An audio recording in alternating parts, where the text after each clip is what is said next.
जय श्री कृष्णा। कैसे हैं आप लोग। देखिए, ग्रहों के राजा सूर्यदेव महाराज काफ़ी महत्वपूर्ण रोल प्ले करते हैं हमारे जीवन में, हमारी सक्सेस में, हमारी होम लाइफ में और काफ़ी ज़्यादा हमारे सोशल सपोर्ट में। क्योंकि मोस्टली जो सूर्यदेव का प्रवाह है वो व्यक्ति को राजा के समान जीवन देने का मकसद रहता है और इनका एक महत्वपूर्ण परिवर्तन होने जा रहा है। और ये परिवर्तन जो है, क्योंकि ये अगर कहें तो 5 दिसंबर से लेकर 31 दिसंबर तक काफ़ी पीक पर रहने वाले हैं। मोस्टली अगर इनके प्रभाव कहें तो सबसे ज़्यादा बढ़े हुए और काफ़ी शानदार आपके लिए प्राप्त होने जा रहे हैं। क्योंकि देखिए, ये आपके लिए आपके कर्म भाव से गोचर करते हुए देखे जाएंगे। कर्म भाव में जाने से पहले इनका जो ये भाग्य भाव में प्रवाह है वो किस तरीके से रहने वाला है, क्योंकि 16 दिसंबर तक ये आप भी भाग्य भाव से ही प्रवाह देंगे और उसके उपरांत ये आपके कर्म भाव से प्रवाह अपने प्रदान करेंगे। और जब ये आपके भाग्य भाव से गोचर करेंगे उस समय पर, क्योंकि ये आप आपके धनु राशि में जा रहे हैं और धनु राशि में जाने पर जैसा कि हम सभी लोग जानते हैं यह स्थिति वर्ष में एक बार आती है, क्योंकि सूर्य एक निश्चित समय पर ही अपना राशि परिवर्तन करते हैं। अब राशि परिवर्तन करने से पहले, क्योंकि जब ये धनु राशि में जाते हैं तो उस समय पर ये अपने सभी निगेटिव प्रवाहों को त्याग देते हैं। कारण ये रहता है कि ये गुरु के सानिध्य में आध्यात्मिक शांति के लिए, आध्यात्मिक उन्नति के लिए और अपने तेज को वापस फिर से दोबारा प्राप्त करने के लिए चाहते हैं, जहाँ पर ये मकर राशि तक, मकर संक्रांति तक गोचर करते हैं। अब जब ये मकर संक्रांति तक गोचर करते हैं तो ये 1 माह का समय जो रहता है गुरु के सानिध्य में, इस समय सूर्यदेव की प्रवाह की तरफ से कोई भी आपको नकारात्मकता नहीं दी जाती है। यानी कि समस्त 12 राशियों के लिए इनके प्रभाव जो होते हैं वो काफ़ी शानदार हो जाते हैं। अब लेकिन उससे पहले, क्योंकि जब भी ग्रह किसी स्थान पर जाता है, जैसे कि हम सभी लोग जानते हैं, अगर तेज रफ्तार से किसी एक्सप्रेस वे को जाते हुए रोक दिया जाए तो क्या होगा, एक्सीडेंटल जैसी समस्याएं उत्पन्न हो जाएंगी। अर्थात उसको पहले से सेटअप किया जाता है, धीरे धीरे उसमें ब्रेक्स डाले जाते हैं, या जो कंप्यूटराइज्ड गाड़ियाँ होती हैं उनको धीरे धीरे ही रोका जाता है। एकदम से अगर विराम दे देंगे, एकदम से उसकी स्थिति में परिवर्तन कर देंगे तो फिर वहाँ पर काफ़ी ज़्यादा ऐसी असंतोषजनक स्थितियाँ उत्पन्न हो जाएंगी कि जिनको संभालना, मैनेज करना काफ़ी मुश्किल हो जाएगा। जिसके कारण से देखिए, ये जो अच्छे या नेगेटिव प्रभाव है जो वो पहले से ही परिवर्तन में आने लगते हैं। जो ये अब 10 दिन का समय आपके लिए बच रहा है, यह 10 दिन सूर्यदेव के उसी शांतिपूर्ण समय को स्थापित करने के लिए सूर्य की चाल परिवर्तित होने जा रही है। और सूर्य की चाल जो ये परिवर्तित रहेगी तो ये 1 माह, क्योंकि राजा बहुत अच्छी अवस्था में जा रहा है, आध्यात्मिक मोड में जा रहा है, तो फिर क्या है, जो उसकी प्रजा होगी यानी जो उसके कर्मचारी होंगे या जो जिनको उसने महत्वपूर्ण दायित्व सौंपे होंगे, वो लोग भी अपनी निगेटिविटी का थोड़ा थोड़ा त्याग करेंगे, यथा राजा तथा प्रजा। तो यहाँ पर सूर्य, जैसा कि विदित है कि सूर्य बहुत महत्वपूर्ण चीज़ों के कारक होते हैं। सबसे पहले आपके वर्क प्लेस में जो सफलता वो होती है, दूसरा एकाग्रचित्ता, तीसरा नौकरी, चाहे प्राइवेट सेक्टर हो या गवर्नमेंटेड सेक्टर हो, साथ ही साथ आत्मा, आत्मशक्ति, उच्च पद, शासन प्रशासन, अधिकारी वर्ग और फोकस। ये वो महत्वपूर्ण चीज़ें हैं जिनकी नीड हर व्यक्ति को रहती है और इस नीड को पीक पर लाना काफ़ी महत्वपूर्ण समय रहने वाला है ये 5 दिसंबर से लेकर 31 दिसंबर तक का सूर्य का, क्योंकि यह वर्ष का वह समय है जो आपके नए वर्ष के आगमन के लिए, स्वागत के लिए तत्पर होने जा रहा है। तो आज की चर्चा जो होने जा रही है काफ़ी महत्वपूर्ण होने जा रही है। सूर्य के उसी प्रवाह की हम चर्चा करने जा रहे हैं जो सूर्य का प्रवाह आपको 5 दिसंबर से लेकर प्रभावित करने जा रहा है। तो बनी रहिए हमारे साथ इस वीडियो में, एंड तक आपको बहुत कुछ जानने के लिए मिलेगा। वीडियो बहुत ज्ञानवर्धक होने वाला है। यदि आपके लग्न में 12 नंबर बना हुआ है तो ये राशिफल आपके लिए, कुंडली में कहीं भी चंद्रमा के साथ 12 नंबर बना हुआ है तो ये राशिफल आपके लिए, कुंडली ना होने की स्थिति में आप इसे नाम राशि से भी देख सकते हैं। यदि अभी तक आपने अपने इस चैनल को सब्सक्राइब नहीं किया है तो प्लीज़ सब्सक्राइब कर लीजिए, वीडियो को लाइक कर दीजिए, चैनल को शेयर कर दीजिए। इससे होगा क्या कि हमारे आने वाले हर वीडियो की नोटिफिकेशन मिल सकेगी आपको सबसे पहले। एक प्यारा सा कमेंट करना बिल्कुल ना भूलें। कमेंट से हमें बहुत मोटिवेशन मिलता है, हौसला मिलता है और ये पता चलता है कि आप और क्या जानना चाहते हैं। तो वर्तमान समय जो रहने वाला है काफ़ी महत्वपूर्ण रहने वाला है, आपके लिए चीज़ों में विशेष वृद्धि होती हुई देखी जाएगी। साथ ही साथ सूर्य जो है इस समय ज्येष्ठा नक्षत्र से गोचर करते हुए देखे जाएंगे। ज्येष्ठा नक्षत्र अपने आप में अद्वितीय नक्षत्र है, क्योंकि इसके स्वामी जो है वो मंगलदेव महाराज है। अब ज्येष्ठा नक्षत्र देखिए, सूर्य धनु राशि में जाने से पहले ही गुरु की शरण में जा रहे हैं, यानी कि जैसे कह सकते हैं ना कि संदेशवाहक के द्वारा बता दिया जाता है कि अमुक समय पर अमुक स्थान पर अपॉइंटमेंट, जिसे हम कह सकते हैं पुराने अगर विचारों के नए आधुनिक युग के आधार पर देखें, अपॉइंटमेंट, क्योंकि ज्येष्ठा का प्रथम नवमास जो होता है वो धनु का ही नवमास होता है। यानी सूर्य इस समय धनु के नवमास से जब गोचर करेंगे तो काफ़ी ज़्यादा स्थितियां आपके लिए शानदार प्रशस्त होने जा रही हैं। क्यों?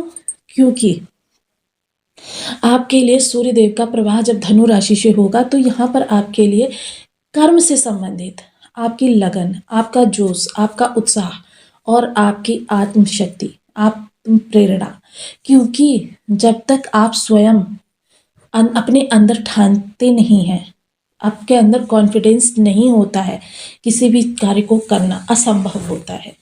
व्यक्ति बाहर की ऊर्जा से कुछ नहीं करता, व्यक्ति स्वयं की अंदर की ऊर्जा से करता है।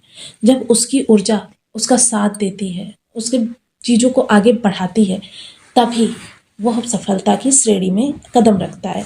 तो ये काफ़ी आपके लिए शानदार रहने वाला है। वहीं भाग्य भाव से गोचर करेंगे तो वो कह सकते हैं इस समय 20% कंट्रीब्यूशन सूर्यदेव महाराज का रहेगा। यानी 20% कंट्रीब्यूशन जो सूर्यदेव महाराज का रहेगा, तो सूर्यदेव के प्रभाव से भाग्य जो है वह आपका इस समय पर आपके लिए लाभ की स्थितियों को प्रशस्त करेगा। क्योंकि एक माह सूर्यदेव अगर कहें तो कार्य से विश्राम की श्रेणी में जा रहे हैं, तो काफ़ी ज़्यादा आपके लिए शानदार स्थितियां रहेंगी। आपके कर्म से जुड़े जो भी आपकी प्रगति, यहाँ पर एक चीज़ है, थोड़ा सा पिता के साथ इस समय मनमुटाव, ईगो टकराव हो सकता है, जिसके लिए आपको काफ़ी शांति से सारी स्थितियों को समझना होगा। थोड़ा सा आपको इस समय कार्य से जुड़े हुए लोगों से, क्योंकि सूर्य देखिए क्या है, राजा है, और राजा जब किसी को कुछ भी देता है तो राजा के समान जो ये जीवन होता है, उस जीवन को देने का भरकस प्रयास करता है। तो उसमें क्या है, थोड़ी सी निगेटिव पुट भी आ जाते हैं, जैसे राजा का अहम। तो जब राजा का अहम आ जाता है तो देखिए यहाँ पर मोस्टली इस समय पर आपके प्रोफेशनल रिश्ते आएंगे। तो प्रोफेशनल रिश्तों में जो ये टकराव उत्पन्न होगा, जो कि किसी भी स्थिति से आपके लिए उत्तम नहीं कहा जा सकता है। इस समय पर अगर आपके लिए कहें तो बहुत ही उत्तम स्थिति उत्पन्न होने जा रही है कि एक तो सबसे अच्छी बात ये रहेगी कि जब ये मंगल के इस नक्षत्र से गोचर करेंगे तो उस समय पर एक चीज़ अच्छी होगी कि जो उग्रता है, क्योंकि दोनों ही ग्रह जो हैं, सूर्य या मंगल, दोनों ग्रहों को क्रूर ग्रहों की श्रेणी में रखा जाता है। क्योंकि ये राजा जिस तरीके से त्वरित निर्णय लेता है, किसी भी चीज़ पर संभावना या विचार विमर्श की कोई गुंजाइश नहीं रखता है, सेम वही स्थिति यहाँ पर भी आपको देखने में आती है इन ग्रहों के प्रभाव में। तो ये प्रभाव जो होते हैं उनको हमें परिवर्तित करने के लिए थोड़ा सा चेंजेस की आवश्यकता होती है, स्वयं पर नियंत्रण की आवश्यकता होती है। मोस्टली सूर्य और मंगल का जहाँ पर प्रभाव देखा जाता है तो थोड़ा सा व्यक्ति को आत्म केंद्रित तो बनाते हैं, लेकिन थोड़ा सा नियंत्रण भी आवश्यक होता है, क्योंकि अहंकार प्रोफेशनल रिश्तों में बिल्कुल भी उचित नहीं होता। प्रोफेशनल रिश्तों में वो प्रोफेशनल रिश्ते कब किस समय पर आपकी कहाँ से मदद कर देंगे ये कोई नहीं कह सकता। चर्चा करते हैं दूसरे नवमास यानी मकर नवमास और कुंभ नवमास की। तो इन दोनों में क्योंकि ये पुत्र का नवमास है तो सूर्यदेव चाह कर भी यहाँ से निगेटिव प्रभाव नहीं देंगे। देखिए पुरानी एक कहावत है कि पुत्र भले ही किसी भी प्रकार से पिता का अहित कर दे, लेकिन पिता जो होता है वो पुत्र का, क्योंकि ये देखिए ऐसा नहीं है कि पिता पुत्र का कभी भी अहित नहीं करता है, मोस्टली सांसारिक जीवन के लिए ये चीज़ें होती हैं। लेकिन हम बात कर रहे हैं ये आध्यात्मिक चीज़ों के लिए, ये जो सृष्टि का संचालन करती हैं उन चीज़ों के लिए। तो यहाँ पर पिता कभी भी पुत्र के लिए किसी भी प्रकार के अहित का अनुसरण नहीं करेगा। तो यहाँ पर जब शनि के नवमान से गोचर करेंगे, उस समय पर देखिए बेशक आपके लिए अच्छा करें या ना करें, लेकिन नेगेटिव नहीं करेंगे। तो ये समय भी काफ़ी आपके लिए शानदार रहने वाला है। आपको थोड़ा-सा ऐसा समय प्राप्त होने जा रहा है, जिस समय पर आप अपनी रणनीतियों को, अपनी योजनाओं को क्रियान्वित करने से पहले उनको और सटीकता से और प्रभावशाली बना सकते हैं। जब और ज़्यादा प्रभावशाली बनाएँगे तो फिर क्या होता है, जितना प्रभावशाली आपका रणनीतियाँ होंगी, उतना प्रभाव आपको जल्दी प्राप्त हो जाएगा, आपके कार्य उतनी जल्दी हो जाएँगे। देखिए, ये विशेषतः है नौकरी पेशा वर्ग और जो सफलता चाहते हैं। देखिए, सफलता बिज़नेस में भी चाहिए होती है, सफलता पढ़ाई में भी चाहिए होती है, सफलता आपकी स्टडी में भी चाहिए होती है, सफलता तरक्की में भी चाहिए होती है। हर चीज़ जो होती है सफलता के बिना अधूरी होती है। कार्य चल रहे हैं, लेकिन उतना ज़्यादा प्रभाव नहीं प्राप्त हो रहा भाई जितना होना चाहिए। मोस्टली ये चीज़ें जो होती हैं, ये काफ़ी आपको इरिटेटिंग तो लगती हैं, लेकिन क्या होता है, जीवन देखिए इन्हीं को गतिमान करता है। चौथा नवमांश जो होगा वो मीन का नवमांश होगा। अब मीन का नवमांश जो होगा उसके बाद में देखिए आपके मीन से जो प्रभाव प्राप्त होंगे, वो आपके लिए शानदार से शानदार तो होंगे, लेकिन चीज़ें थोड़ी-सी परिवर्तित होती हुई देखी जाएँगी। अब यहाँ पे परिवर्तन किस तरीके का होगा? देखिए, मीन जो होती है वो आपके मोक्ष की राशि होती है, यानी कि द्वादश भाव की राशि।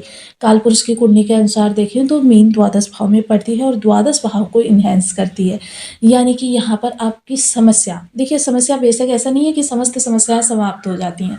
देखिए, कितना भी धनाढ्य वर्ग हो या कितना भी सक्सेसफुल व्यक्ति हो, कहीं न कहीं से उसके जीवन में समस्याएँ आती हैं, लेकिन समस्याओं का निवारण वो किस स्तर पर करता है, मोस्टली डिपेंड ये करता है।